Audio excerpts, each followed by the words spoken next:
Dawn broke tense in Ouagadougou. At Kosiam Palace, Captain Ibrahim Traoré, leader of Burkina Faso, watched the city awaken through his office window. The light rain of the season fell on zinc rooftops, creating a melancholic melody that matched his mood. "Mr. President," called his advisor, Captain Diallo, entering with a black folder. "The official communication from the UN has arrived." Traoré nodded without turning around. At 36, he was one of Africa's youngest leaders. Since taking power in September 2022 after a military coup, he had faced constant international pressure. This, however, promised to be the greatest diplomatic crisis of his government. "Read it to me," he ordered, still gazing at the capital. Diallo cleared his throat. "The United Nations Security Council expresses deep concern regarding the growing military cooperation between Burkina Faso and the Russian Federation. We demand the immediate suspension of the military partnership agreement and the withdrawal of all Russian instructors from Burkinabe territory within 30 days. Otherwise, severe economic sanctions will be imposed, including blocking international banking transactions and suspending all humanitarian aid." Traoré finally turned, his eyes reflecting a mixture of anger and determination. "And who signed this ultimatum?" "France, the United States, and the United Kingdom led the resolution, sir. Only Russia and China abstained." "Of course," Traoré muttered with a bitter smile.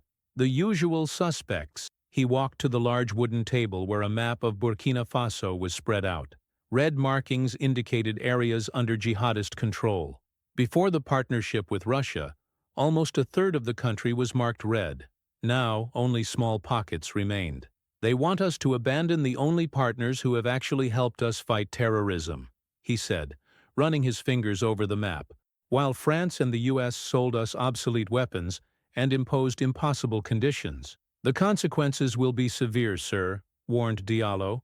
"Our international reserves would barely last 6 months under sanctions. And how long would lives last if we went back to facing jihadists alone?" Traoré countered. "How many villages would be massacred? How many children would die?"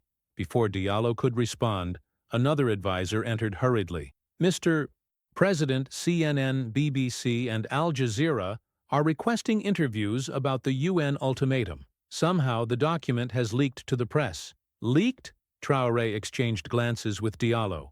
"Or deliberately released to pressure us publicly."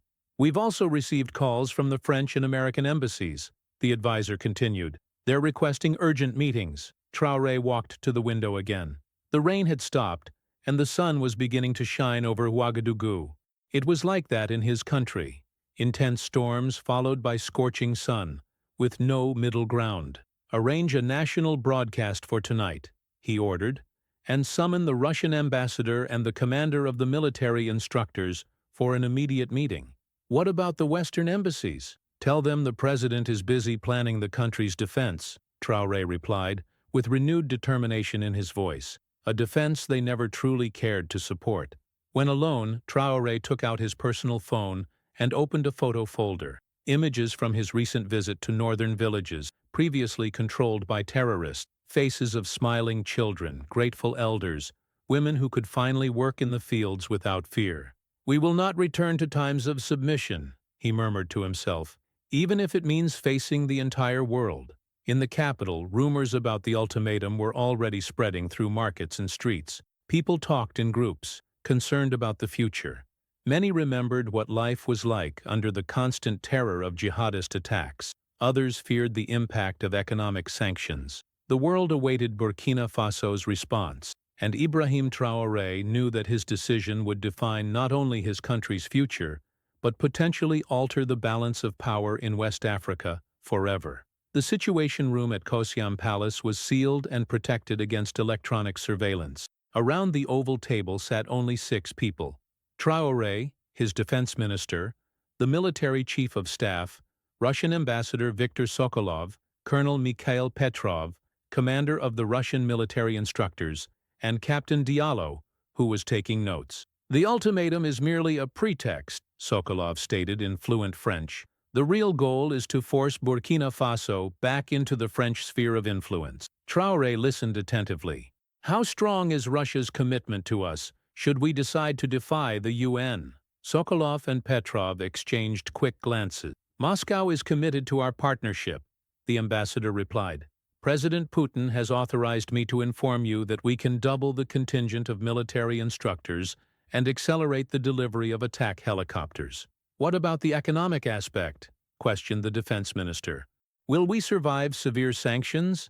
Russia, China, and Iran would form an alternative route for Burkinabe trade, explained Sokolov. It wouldn't be easy, but it's feasible. There's also an issue that the UN conveniently ignores, intervened Petrov, opening a folder with photographs. Since our arrival, we've reduced terrorist attacks by 67%. We've recovered territories that had been outside government control for years. The photos showed destroyed villages, bodies of massacred civilians, mutilated children. When these attacks occurred regularly, where was the UN's indignation? Petrov questioned. Where was effective Western aid? A heavy silence fell over the room. Traoré knew that everyone at the table was considering the monumental consequences of the decision they faced. We need to be realistic, finally said the chief of staff. If we yield now, we'll lose everything we've gained. The jihadists will interpret it as a victory and return with full force. And let's not forget, added the defense minister, that after Burkina Faso, it will be Mali, then Niger. The ultimate goal is to re-establish colonial control in new forms. Traoré stood up and walked to the large map on the wall. Colonel Petrov, in your military assessment, how much time do we need to consolidate our gains and establish a self-sufficient Burkinabe force? At the current pace of training and technology transfer, at least 18 months, the Russian replied. And with the expanded contingent that Russia is offering? We could reduce it to a year, perhaps less. Traoré nodded thoughtfully. Gentlemen, history has placed us at a crossroads, he said, looking at each person in the room. For decades, we accepted terms imposed by the West. We accepted aid that created more dependency than development. We accepted military advice that never allowed us to truly defeat the threats to our people. He paused, returning to the table. We need to consider all options, including one that hasn't been mentioned, he continued. The regional alliance with Mali and Niger, the confederation that we've discussed informally. The defense minister straightened in his chair. That would be a fundamental change in regional geopolitics, and it would send a message impossible to ignore, added Traoré.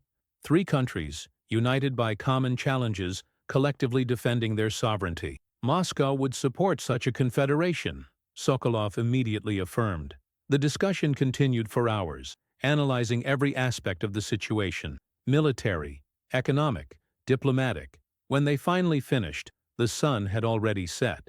Captain Diallo, prepare the national broadcast, Traoré ordered, and arrange secure video conferences with the presidents of Mali and Niger for early tomorrow. When everyone left, Traoré remained alone in the Situation Room. He took out his phone and looked again at the photos of the liberated villages. He knew the path he had chosen would be difficult. He knew the sanctions would cause suffering. But he also knew that, for the first time in decades, his country was making a truly sovereign decision. At 8 p.m. sharp, the broadcast began. In homes, markets, and cafes throughout Burkina Faso, people gathered around televisions and radio. An attentive silence fell over the country as the national anthem played, followed by the image of Ibrahim Traoré, dressed in full military uniform, seated in his official office. People of Burkina Faso, African brothers and sisters, citizens of the world, he began, his voice firm. I address you at a moment of great importance for our nation, and I dare say, for all of Africa. Without beating around the bush, he explained the UN ultimatum, detailing the demands to end cooperation with Russia and the threats of sanctions. I must remind you, he continued, that when our people were massacred by terrorists, when our villages were burned and our children kidnapped, there were no UN ultimatums to the jihadist groups. There were no effective resolutions to protect our civilians. His voice gained intensity. For years, we accepted advice and conditions imposed by nations that never experienced the terror we face daily. We accepted obsolete weapons, inadequate training, and economic agreements that benefited the donors more than our people. And the result? More territory lost, more lives taken, At the American embassy in Ouagadougou, diplomats watched tensely. In Paris, French foreign ministry officials called an emergency meeting. In New York, representatives at the UN Security Council exchanged frantic messages. Since we began our cooperation with alternative partners, Traoré continued, we've recovered 70% of lost territories. Thousands of families have been able to return to their villages. Children have returned to schools. Is this what they call a threat to international peace and security?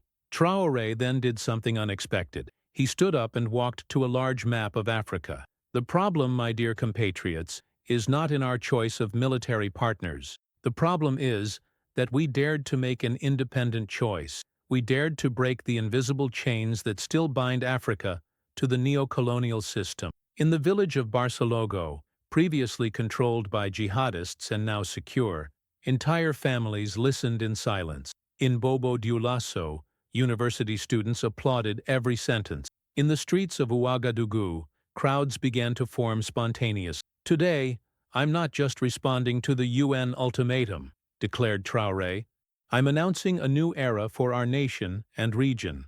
After intensive consultations with our brothers in Mali and Niger, we are taking the first steps to form the Alliance of Sahel States, a confederation of sovereign nations united to face common challenges. A murmur of surprise swept across the country.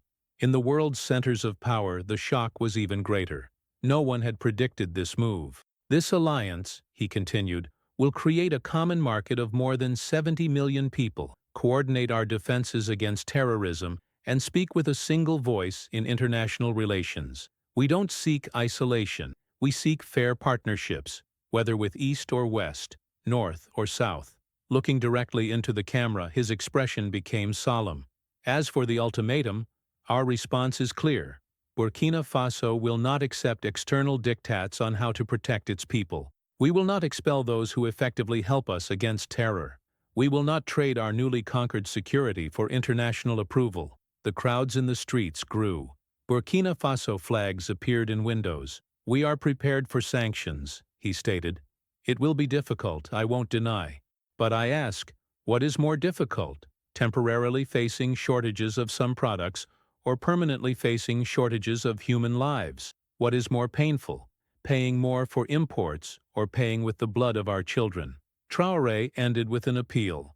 To nations of the world that respect our sovereignty, we extend the hand of friendship and cooperation. To international organizations, we ask that you genuinely listen to the needs of African peoples, not just the geopolitical conveniences of great powers. And to my beloved people of Burkina Faso, I ask for unity, resilience, and faith in our collective future. When the broadcast ended, an unprecedented phenomenon occurred. In all major cities across the country, people spontaneously took to the streets. These weren't protests organized by political parties or interest groups. It was a genuine demonstration of popular support. The world watched in astonishment as Burkina Faso, one of the planet's poorest nations, defied some of the most powerful. The morning after the speech, the global scene was one of diplomatic agitation. The UN Security Council called an emergency session. The African Union called an extraordinary meeting. Western capitals buzzed with crisis meetings. In Ouagadougou, Traoré was receiving the foreign ministers of Mali and Niger to concretize the alliance of Sahel states. In all three countries, popular demonstrations of support continued, surprising international observers who had expected protests against the prospect of sanctions. At UN headquarters in New York, the French ambassador opened the Security Council session with harsh words. What we saw yesterday was a direct affront to this council's authority, a rejection of the principles of international cooperation in favor of alliances with authoritarian regimes. The American representative added, "This so-called alliance of Sahel states represents a dangerous destabilization of the region. We cannot allow zones of Russian influence to establish themselves in the heart of Africa." When the Russian ambassador took the floor, his tone was defiant. It's fascinating to hear lessons about zones of influence from countries that have treated Africa as their backyard for centuries. What really bothers some members of this council isn't the Russian presence, but the absence of Western control. The representative from Ghana, a rotating member of the council, surprised everyone with her intervention. My country does not endorse all of Burkina Faso's actions or its specific choice of partners. However, we must recognize an uncomfortable truth. The frustration expressed by President Traoré echoes in many African nations. For decades, our security concerns have been secondary in international agendas. Terrorism in the Sahel has received a fraction of the attention and resources dedicated to similar crises in other regions. On social media and global news channels, Traoré's speech went viral. Western commentators described it as inflammatory and radical. But in African and Asian forums, many celebrated it as courageous and necessary. In Beijing, the Chinese Foreign Ministry spokesperson made a calculated statement. China respects the right of all nations to determine their own paths of development and security. We condemn the use of sanctions as a tool of political coercion. In times of difficulty, true friends reveal themselves. China remains a reliable partner for African nations. On the afternoon of the second day, Traoré received an unexpected phone call. The UN Secretary-General was requesting a private conversation via video conference. President Traoré, began the Secretary-General, we are on the brink of a crisis that benefits no one. Allow me to offer my good offices to mediate a solution acceptable to all parties. Traoré responded calmly. I appreciate your initiative, Mr. Secretary-General. But Burkina Faso's position is not a starting point for negotiations. It is a sovereign decision already made. Meanwhile, in recently liberated villages in the north of the country, families who had lived under jihadist terror for years watched the news with apprehension and hope. In one of these communities, an elderly woman explained to a foreign journalist, "Before, we couldn't leave home after sunset. We couldn't send our girls to school. We lived waiting for the next attack. Now we sleep without fear. If the price is facing the world, we will pay it." On the third day, the diplomatic impasse continued, but something unexpected began to emerge. Leaders of various African nations, initially hesitant, expressed public support for Burkina Faso, not necessarily for its alliance with Russia, but for its right to freely choose partners. The president of Senegal declared, "The time for treating African nations as pawns in geopolitical games is over. The principle of sovereignty cannot be selective." On the evening of the fourth day after the speech, in a surprising move, the French foreign minister announced, France is willing to open constructive dialogue with Burkina Faso and its neighbors about their legitimate security concerns. We recognize that past approaches may not have been fully adequate to local reality. It was the first crack in the wall of Western opposition. In the following days, other European nations signaled openness to finding a middle path. 1 week after the speech that shocked the world, the Alliance of Sahel States was officially established in a ceremony in Ouagadougou. On the same day, the UN Security Council postponed the vote on sanctions to allow diplomatic dialogue. The world had witnessed something rare. A small African nation had confronted some of the greatest global powers, and, in a way, prevailed. In his office at Kosiam Palace, Traoré again observed the city through the window. The diplomatic battle was far from over. Enormous challenges remained, but something fundamental had changed. True power, he murmured to himself, is not in weapons or money. It's in the courage to say no when necessary and yes to one's own convictions, regardless of the consequences.